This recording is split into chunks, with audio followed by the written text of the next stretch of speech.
So it seems like Kevin Feige has crushed the dreams of Star Wars fans everywhere. We had been given hope that he would be the one to take down the evil overlord Kathleen Kennedy. Well, Feige recently did an interview with Collider in which he attempted to crush our dreams. When Feige was asked if he had been working on Star Wars outside of his movie, he responded with not at all. Now before you get sad, hear me out on this one. I don't think this news is as bad as you think it is, and even though Feige is known for telling the truth in most of his interviews, I'm not so sure he was telling the truth here, and I have some stuff to back that up. Screen Rant also posted an article the same day about Kevin Feige. In that article, they said that Feige has told them in an exclusive interview that he thinks about Star Wars all the time. Here is the real quote from the article. He says he also wonders about Star Wars and the future of it. Now, a guy as powerful as Kevin Feige with that much responsibility is worried about Star Wars all the time? Feige has already made it clear that he's a bigger Star Wars fan than a Marvel fan. I don't think Feige's quote to Collider means anything at all, honestly. Now, if Feige was going to take over for Kennedy in the future, it would be a bit down the line. They definitely wouldn't want anything about that move getting out into the public, so they for sure would have told Feige to keep his mouth shut on the matter. If Feige is as big of a Star Wars fan as he says he is, I'm sure if he was being honest with his response, he wouldn't have been so short. He would have said something like, no, I haven't worked on anything else, but I would love to in the future. Or no, but hopefully I can do more than just one movie. I think Feige is holding back because Lucasfilm doesn't want it getting out that Kennedy will be leaving, and also because they want to announce it the way they want to announce it. They don't want to give Collider this exclusive. This is an announcement that they want to make on a bigger stage. But on the bright side, on the off chance that Feige is telling the whole truth here, Kathleen will either be leaving or become obsolete soon. Favreau and Filoni will take over anyway. With the announcements that were made at the Disney investor event, you have to recognize what is happening. Filoni is taking all of these shows and combining them for one finale. He literally has his own cinematic universe. Now, the reason we needed Feige was to run the business side of things. You could argue that Favreau will handle that, and I would agree.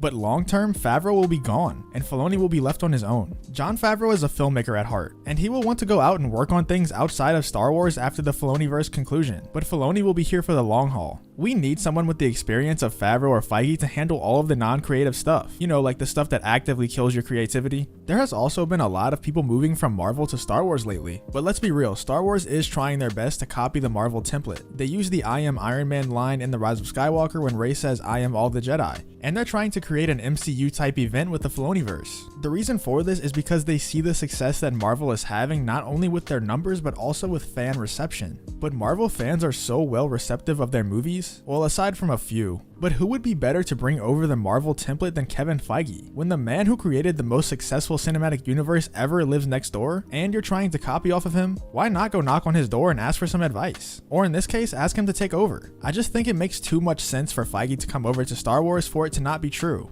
Not only is Feige the most powerful man in Hollywood and can get any job he wants, but the president of Lucasfilm is also doing a very poor job. And let's be real, it's hard to do a bad job with Star Wars. If Kathleen was doing a great job, then I would believe Feige. But because she is not liked by fans or by half of Lucasfilm, this is a move that needs to happen. Plus his last name starts with an F, so it's a given. Let me know what you think about this Feige stuff in the comments. I think he's for sure lying, even though he's not known for lying in interviews. He's actually known for being brutally honest in interviews, but I just feel like if he was taking over Star Wars, there is no way he would just say it in a random interview. And the fact that he was so short in his answer just gives me more hope. Well, let me know what you think in the comments. Am I reading way too much into this or not? If you like this video, consider checking out some of my other content and subscribing to the channel, and also leave a like on the video. If you want to follow me on Twitter or any socials, the links will be in the description, and also if you want to join the Discord, the link will be in the description for that as well. But other than that, thanks for watching the video, and I hope to see you on the next one.